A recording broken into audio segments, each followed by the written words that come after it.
Hello, everybody. Welcome to the MTG Place podcast. I'm your host Corey. With me, like always, is Josh. How's it going, Josh? What's up, everybody? Played. What did we play? Final Fantasy Final Draft over Fantasy. the weekend. That was fun. We did. Just out of the blue. Yeah, that was good. I'm always going down to draft that one. Final Fantasy is up there. One of the goats. Green White versus Green White finals. that was true. And of course, we get paired right away. First match is us for some odd reason, and then I lose to you, and I win my next two. So I beat everyone I could see besides you. Yeah, I got kind of mana screwed in game 2 of the Finals. The first one went down to the end, and like he got lucky and top deck like 4 things in a row that gave him more cards, and I was like, shit. So there's just more card advantage. Yeah. All right. Today we are going to see if you can guess the top 5 most expensive cards from Invasion. What does Invasion's symbol look like? It's I don't know, kind of like a shield-ish thing, but Shieldish. It's like I don't know. It's like a bug, kind of. I don't know how to describe it. Is it kind of looks like a face and has like triangles on the side? It's got like triangles on the bottom, and then like a. Hold up. Just look up the Invasion set symbol quick. Invasion symbol. Sorry, I don't even know why I can remember this. It's the set collation victories in, if that helps. Wait, the one that looks like Dominaria United? Yeah. It looks. I can't even think of a single card. Okay. You spoiled one, I guess. Coalition victory. Well, that's not in the top 5. I just said that because I knew it was in the set. Okay. Wow.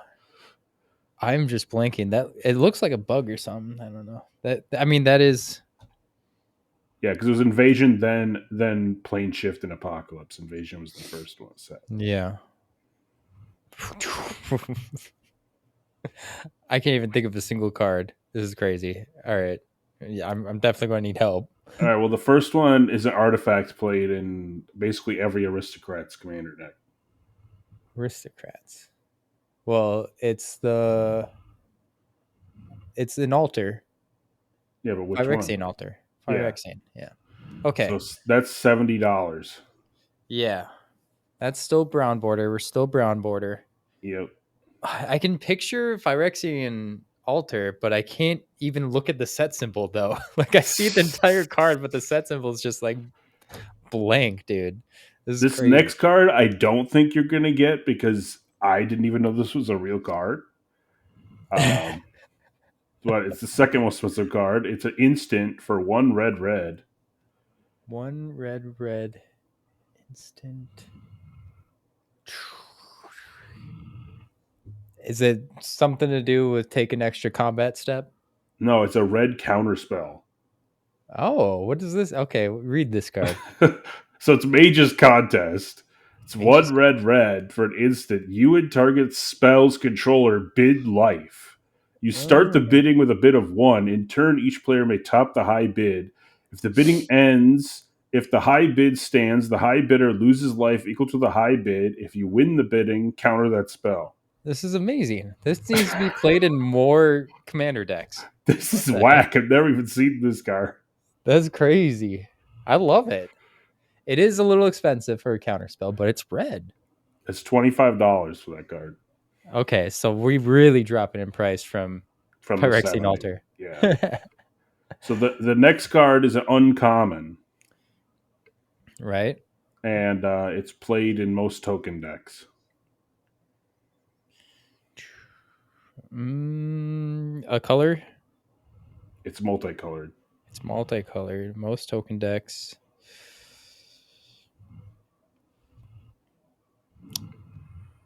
Nope. It's an enchantment. I'm thinking Sterling Grove. That's like in my head right now. Aura Shards. Aura Shards. Oh my goodness. That's like $20. Okay. Is Sterling Grove on the top? It's not on the top 5. I'm sure it's like a $3 card. I don't even think it's in the set. Oh, it is Yeah. in the set. It's Oh, $5. it's $5. Yeah. Okay. All right. Okay. Ore shards, Pyrexene altar. All right. The next one is a commander. Like you usually play it as a commander. Could also be in the 99 of some decks. They also did a reprint of it in a secret lair. Is it a dragon? No, it's a human. Is Urtai in here? No, Urtai is like Apocalypse. It's not a popular commander either. Is Sisay? Yeah, Captain Sisse. Captain Sisay. All right. Nice. She's Green, white. $17. Yep. Yep. All right, and then the fifth card is a card I knew existed, but I didn't realize it was worth this much money. It is a rare. It's an instant. It's Rare 2 and a blue. 2 and a blue. Rare instant. Oh, I'm only thinking like Fact or Fiction or something, but that's not the right mana. Is it a card draw cards? It's not a counter spell. It has draw a card at the end of the thing. It does something else first.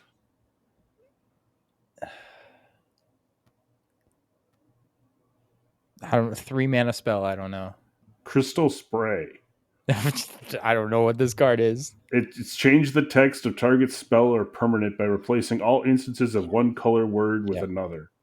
Those cards are so weird and always oddly expensive. Yeah.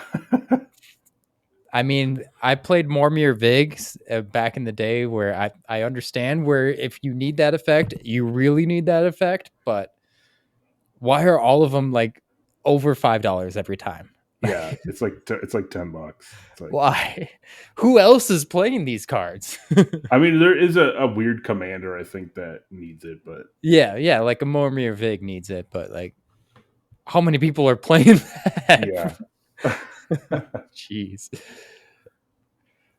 All right, today's topic, we're going through airbending and Avatar. Right? Yeah, so it's going to be the white rares and mythics that are not reprints. But before we do, we're going to insert a quick video for how to support us from our sponsors right here. One way you can support us is at heavyplay.com. You can check out their cool playmats, deck boxes, sleeves, dice boxes, and more, all with their cool Connect play system, as you can see on the website image here. So it's all real cool. It all attaches with magnets, so they won't fall off and stuff. And you can support us by going to checkout. And in checkout, you can use our promo code MTG Place. You just enter it in right here like this. MTG Place. And it'll apply 10% off your order. So please do that if you want to order any of this cool stuff. It'll help support the podcast. Thank you. Another way you can support us is if you want to pick up singles, do so by using our TCG Player affiliate link, which you can find in the show notes and on our website, mtgplace.net. All right, so what is the first card up in white from Avatar: The Last Airbender? We have Aang's Iceberg. So episode 1, you see this. It's 2 and a white for an enchantment. It's got flash. And when this enchantment enters, exile up to one other target non-land permanent until this enchantment leaves the battlefield. It also has Waterbend 3. Sacrifice this enchantment. If you do, scry 2. So Waterbend is, while paying the Waterbend cost, you can tap your artifacts and creatures to help. Each one pays for only colorless. So it's like Convoke, but you don't get the color from Convoke. Right? Yeah. Yeah, it's like Convoke and Improvise in one. In one, but you don't get the color from Convoke because you can get the color in Convoke, right? Right. So this is another O-ring, but it's got flash, and you can cash it in later if you don't want to use it. I've seen it in some standard lists. It's not very popular at all. It's pretty good in limited, but it's not like a rare level card. It's like a B level card, like just good removal because it's flash instant speed. It's an O-ring. It's an instant O-ring, right? But it is The best use case, I think, is if you remove like a token, because then you can just Yeah, cash it into making Scry it. 2 Yeah, after. yeah, Because that's good. otherwise, you're basically like, okay, how far behind do I have to be? Where the Yeah, Scry 2 is more important than giving them whatever I took out yeah, that's under true. this. When will you ever want to cash this in? Usually, when you O-ring something, it's like, I'm glad it's gone. I hope you don't destroy this. Yeah. Why am I destroying it myself? I mean, I guess if they go to blow up your O ring, you could do it in response Hmm. and like get a Scry 2. I like the flash, so yeah, this could be in your blue-white control deck. I mean, Aang is also blue-white, has flash. Some Aangs. There's a lot of That, Aangs. what is it, the three color Aang? Yeah, The that's Bant for Aang? yep, the That band one, one. no, there's a Bant one too. Yep, yep, That one yeah. is absurd in Brawl. I just did the midweek magic thing on Hmm. Brawl this week. It's like you have to build a Brawl deck with commanders from the new set. Yep. And like it literally, I was just like, oh, I'm just gonna do double ETBs and just playing stuff from 4 less from your deck for free over and over is ridiculous. Yeah. He's also seen some play in standard. It's not the most popular Aang deck, but there is some that run the Bant one. And just getting that ETB off is like enough for that cost. Like you're Yeah, mostly getting your money's worth before even flipping him or using it any other way. It's pretty crazy. but But yeah. we're Back talking to about this white. this card, good and limited. I don't. I think the buyout is kind of weird on there in general. Mhm. I mean, again, there's a couple instances where you might use it, but basically Flash O ring, it's not bad. Mhm. Next up, we got Airbender's Ascension. So here's the airbending for white. One and a white for an enchantment. When this enchantment enters, airbend up to one target creature, which means you kind of like bounce it into exile, and then you can replay it for 2 colorless mana whenever you Yeah. normally could It's cast it. like plot, but you can actually cast it right away. Yeah. So it's you could bounce your opponent's stuff, you could bounce your stuff. Doesn't really matter. And then whenever a creature you control enters, put a quest counter on this enchantment. And at the beginning of your end step, if this enchantment has 4 or more quest counters on it, exile up to one target creature you control, then return to the battlefield under its owner's control. So this card is nuts in limited because A, you get to airbend something, so it's kind of like bounce. It's equivalent to bounce pretty much Mhm. when you play it. And then if you just play through 4 creatures, then you get counters on this, and you can just flicker every turn. Like that's pretty sweet. And there's a lot of good ETBs, like even just commons, like just scry 1 ETB or whatever. Yeah, yeah. There's a good standard deck with this too. Like if you've played standard, there's Nurturing Pixie, which is it was like Esper Pixies. That's already bouncing something, which there's like nowhere to run, or other like enchantments that either remove something. So bouncing's already really good. But there's a if you have 2 pixies, you can just even bounce themselves to the point where you can get this 4 counters in like one turn. So once you already get that going, the deck's pretty good. I mean, if you can flicker your Quantum Riddler after you paid it for 2 mana, it's pretty good. Yeah. So yeah, this card's pretty nuts. I like it a lot. Yeah. Next we have Appa, Steadfast Guardian. 2 white for a 3/4 legendary bison ally. He has flash. He has flying. And when it enters, airbend any number of target non-land permanents you control. It's only yours. But whenever you cast a spell from exile, you create a 1/1 white ally creature token. This guy can save your creatures from being targeted of removal, which is pretty nice. He can flash in as a 3/4 blocker, which is also very nice.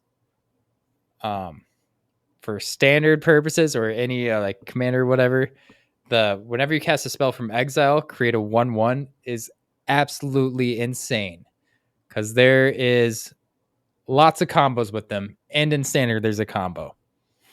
So things with airbend, you have to pay 2 colorless. If you have any cast reducers, say like Senbent's Anvil, where you can have your creatures cost 2 less, all of your airbends can be cast for free.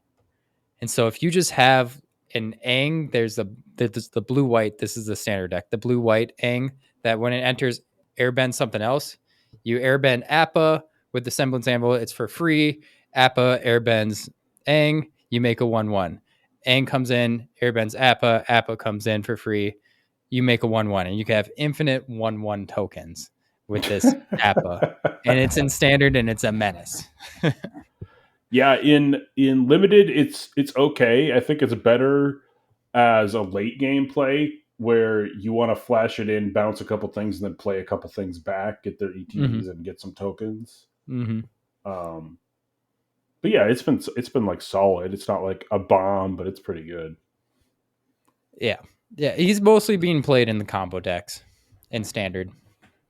But he has it's a good standard deck. He's got a pretty hefty price for him right now. Really, what is he up to? Oh, geez. Yeah. So, yeah. Appa. All right. Next up, we got Avatar's Wrath, which is 2 white white for a sorcery. You choose one creature, up to one target creature, and then airbend all other creatures on the board. And until your next turn, your opponents can't cast spells from anywhere other than their hands and exile Avatar's Wrath. So when you play this in limited, this is not like a Wrath effect that would kill the board. It's basically you get one turn. So normally you'd play a Wrath in like a control deck. This is almost better in like an aggressive deck because you want to just like remove their blockers out of the way, replay all your stuff, and get your attacks in while they can't play anything. That makes tons of sense. Yeah, yeah. As you can tell, I haven't played much limited and he plays tons of limited, but I played standard. And this card is pretty good in standard too. It's not played really anywhere, but the few decks that do run it, they're more control decks. So they save their one and only creature, and everything else just kind of goes into exile, and you get a full turn is a long time in standard sense. But if you have, they're pairing this with Aven Interrupter, which is a Junction card. What was that? Outlaws. The one that Thunder plots Junction. things. Yeah, the one that plots things, but it has another ability that says spells cast from exile cost 2 more. So then, not only it's 4 airbended, it costs 2 more, so it costs 4 more to play one of those cards. So it's pretty much like a one-sided board wipe kind of. When you're playing these board wipes in control decks in a constructed format, you really are like not really playing creatures anyway. So yeah, it usually is way beneficial. So it's pretty decent card. I can totally see you need this only for aggro though. yeah. It also does seem that the limited format is very warped by the rares. Like it's definitely a print set, I think. Okay, yeah.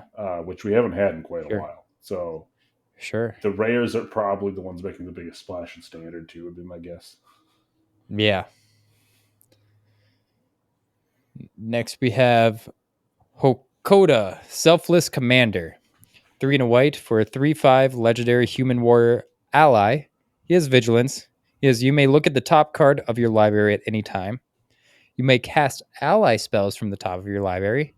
And then sacrifice them. Creatures you control get +0/+5 and gain indestructible until end of turn. I've not seen this card, to be honest, in all of my standard play. Yeah, it's good in limited in ally white green ally deck. Okay, yeah. Just casting stuff off the top. I don't know. This is probably going to 99 if you have an ally commander deck. Yeah, yeah. I haven't seen many ally decks in standard, like maybe once, and they were not good. So I don't know. There's not much support for it. I bet in the commander deck, though, I want to go back and look at all of those allies and really see what you can build. I haven't delved into commander yet of that, but that seems very interesting to me. Next up, we got Momo with a friendly flyer. He's 1 white for a 1/1 legendary creature lemur bat ally with flying. The first non-lemur creature spell with flying you cast each of your turns costs 1 less to cast, and whenever another creature you control flying enters, it gets +1/+1 till end of turn. This is fine in limited. It's basically just in the blue-white flyers deck. The uncommon Momo is better in limited than this card. Okay. Yeah. Because it's like whenever it leaves play, you get to do something, and it's also a 1-drop. Okay, And works like really well just with airbending. with the airbending, it almost works out better Yeah, than this. But yeah. this is an okay card. It gets bigger if you can play a bunch of things in one turn, I guess. So it's basically just a Suntail Hawk in Yeah, limited. but it does reduce your next flying creature. So if you have Yeah, like a 3-drop flyer, you could play that on turn 2. So yeah. Uh, this card is probably one of the best cards in Avatar for standard. oh really? I'm calling it here. He's crazy because the cost reducer for your flyers work with warp. So all those warp flying creatures, Quantum Riddler, cost one less. So if you play Momo on turn 1, you can warp a Quantum Riddler for 1 blue mana instead of 2. So it's Quantum Riddler is also just a menace, but it works really really well with that, and I think this card is pretty nuts with that. And then what? Just to get a flicker effect? Yeah, yeah. There's flickers effects there. You just don't even care at that point. There's I'm forgetting the white one. I guess it's pretty good just to draw a card and give this +1/+1 for 1 blue. Yeah, there's the white warp one. It's 1 and a white, but when it enters, you search your library for another 1-drop or a plains card. And that you find like other 1-drops too, and it's just so much value because you're using that cost reducer so much that it's better than a mana dork at some points. Next, we have the South Pole Voyager, 1 and a white for a 2/2 human scout ally. When this creature enters or another ally you control enters, you gain 1 life. This is the second time this ability resolved this turn. Draw a card. How good is the ally deck? In limited. In limited, it's very good. Okay. Like Yeah. so, it's good enough that people are playing green white allies is like the ally deck, but Mm-hmm. people are playing 3 or 4 color allies even. Mm-hmm. So you could build allies with white blue, white green, basically what you usually have white, but and it's very good with just like there's like a common that's like a 4 mana 3/3 ally that makes a 1/1 ally, and so that just triggers this immediately. Draw a card. Yeah, So that's awesome. Yeah, I that's like main remember 2 life draw card. Like when we did our Earthbending episode, there was that 1-drop 2/1 green card. And that, yeah. So the ally Badger seems Mole okay. Cub. No, that's a That card's 2-drop. nuts. Oh, That okay. card's insane. Yeah, It's going to get banned, but it's like absurd. in a year. It's Just like absurd how even in limited. It's just freaking bonkers. I'm done seeing the Badger. He's in my nightmares at this moment.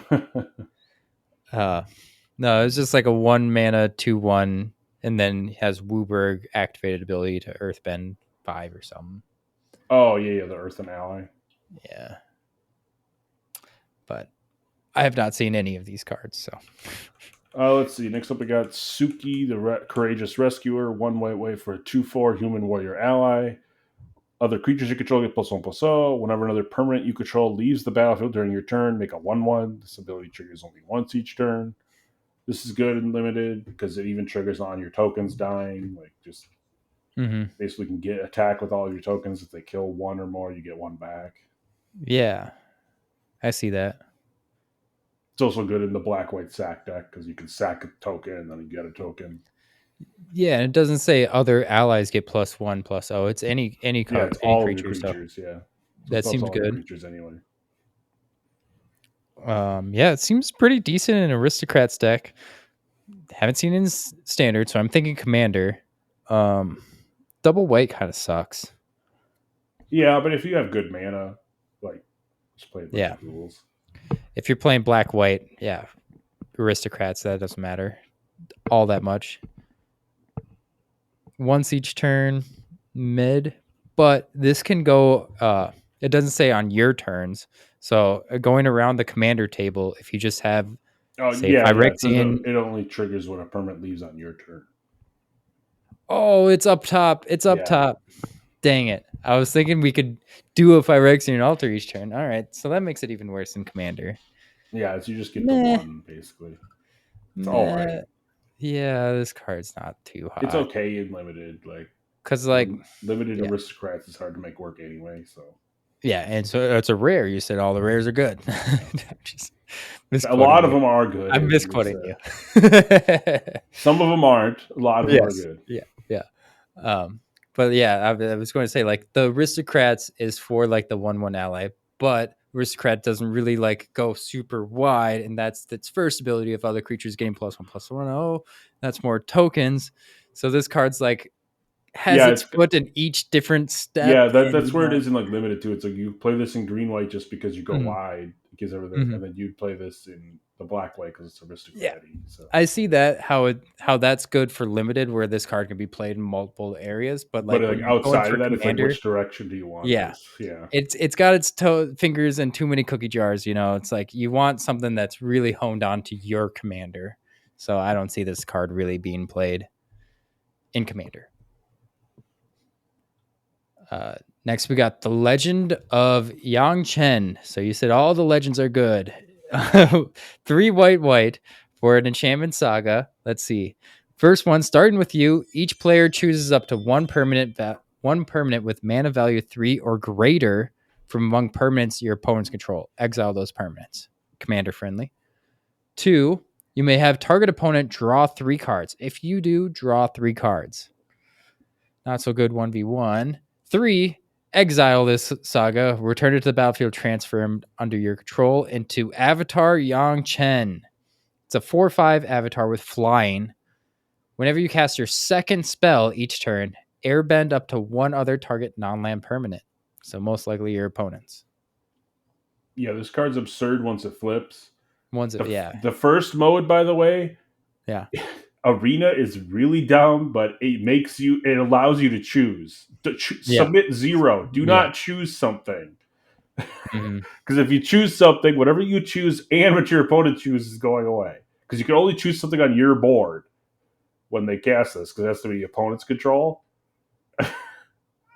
So when you play it 1v1, they choose something on your board, and then it gives you the option to choose something on your own board. And you just go, no. Oh my gosh. Yeah.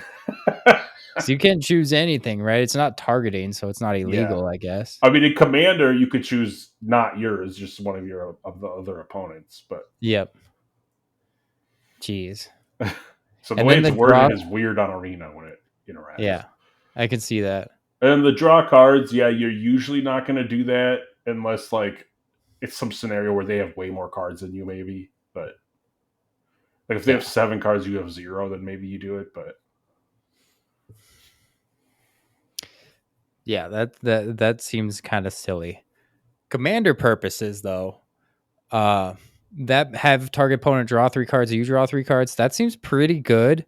Yes, you don't want your opponent to draw more cards, but in Commander, you have 3 opponents, and then you can have like, hey, Corey, I'll have you draw 3 cards, and you won't attack me, right? We're friends here. And then you make an ally. You do some politics with this card, and that could be very vital in some situations. Or you're just like, that guy's playing a deck that wants to be hellbent. I'm going to give him 3 cards. Sure. Yeah. Try to figure out the worst possible situation, or like, you've been mana screwed. All right, I'll give the worst player maybe like 3 cards, whatever.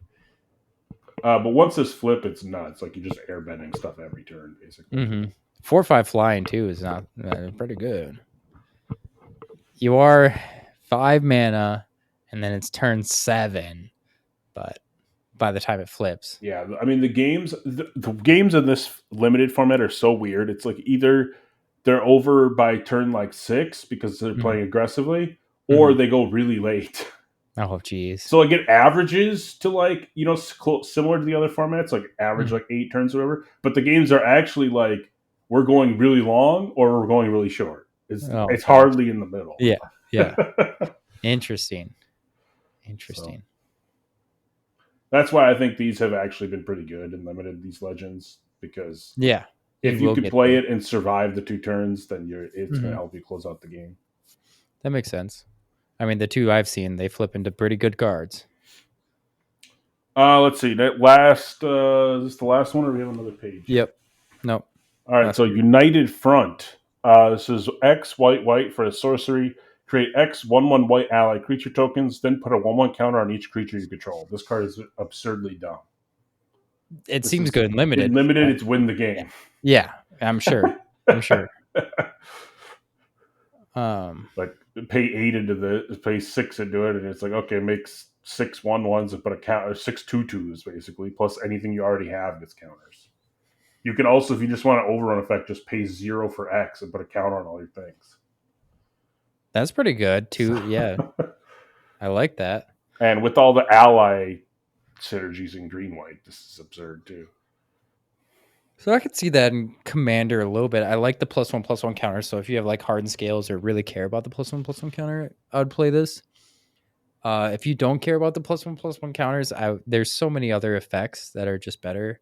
I can think of Secure the Wastes, which is the same mana cost, creates 1/1s, but it's an instant speed, and that's obscenely way better. Like if you can surprise your opponents with X 1/1s and be Yeah, able to swing with unless it you right want away. the ally type line for some reason, like if you're playing Yeah, allies yeah, deck or something. that's very, very specific and Yeah. highly doubt. But then there's also like red ones that have your X ones have haste when they first come out. I can think of Firecat Blitz, or there's the rat one that came from Wilds of Eldraine. That one's pretty nice. The rats can't block, but I think there's other effects that are better than this, unless you care about the +1/+1s, and that can be pretty cool.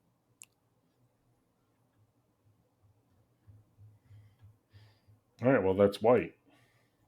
Yeah. Do you have a J combo for us? All right. I kind of alluded to airbending. If you have cost reducers like Semblance Anvil, which is an artifact for 3 mana, has imprint. When it enters battlefield, exile a non-land card from your hand, so you exile a creature. Then spells you cast that share the card type, right? Creatures with exiled card cost 2 less. So if you ever get those cost reducers, say that. We're going to talk about an Avatar Commander card that's white called Monk Gyatso. He's 3 and a white for a 3/3 legendary human monk. He says, whenever another creature you control becomes the target of a spell or ability, you may airbend it. So all you got to do is target it. So you have the Semblance Anvil, you have Monk Gyatso as your commander. Then if you just have a card called Treskillian, it's a 6 mana 1/1 artifact creature construct. When it enters battlefield with 3 +1/+1 counters on it, and then it has the Walking Ballista, remove a +1/+1 counter from it. It deals 1 damage to any target. That you can, it comes in with 3. The first 2 you can ping off wherever you want. Or the first one, you got to make it survive. Sorry. First one, well, you don't actually this time. Usually this card is paired with Mikaeus. That's a Mike and Ike, they used to call it Mike and Trike combo. But this time with Monk Gyatso, you ping with its counters. Its final counter, you just ping itself, so it gets targeted. Monk Gyatso can airbend it, so it gets exiled. Then you can cast it for free. It comes back out with the 3 +1/+1 counters. Ping someone, ping itself, airbend. Comes back in for free with 3 more +1/+1 counters. So you can just keep pinging everybody over and over with Treskillian. So if you have Monk Gyatso, couple cost reducers, anyway, Treskillian will win you the game. Silly. All right, my crazy card this week is also the name of a magic set. It's called Planar Chaos. The card is 2 and a red for an enchantment. At the beginning of your upkeep, flip a coin. If you lose the flip, sacrifice Planar Chaos. Ooh. Whenever a player plays a spell, that player flips a coin. If he or she loses the flip, counter that spell. Jeez. Or coin flipping to see what happens here. It's chaos. See, this is the type of chaos I can get around. Like, you can kind of just either decide as the opponent. I would never play chaos stuff myself. But if I'm playing someone against it, I can decide that I can maybe hold on to my cards and eventually he'll have to get the losing flip and sacrifice it. So I could just wait a couple turns. Or I could play like a 50-50. That seems fine to me. Most other like chaos stuff is like, when I play this card, actually shuffle it back into your deck and you get a random card. And it's just like, I can't even think when these cards happen. This card, I'm like, okay, I can play with this card. I'm down with it. I give the approval. I'm fine if you play it. Other chaos cards, please leave that back at home. All right, well, I think that's our show. Don't forget to hit like and subscribe. Check out our YouTube videos. Yes. You can support us directly on Patreon. We're trying to put out one video a month for Patreons only now, too, as well. Yep. If you want to talk to us, we are on Discord as well. We're just hanging out. Bye, everybody. See ya.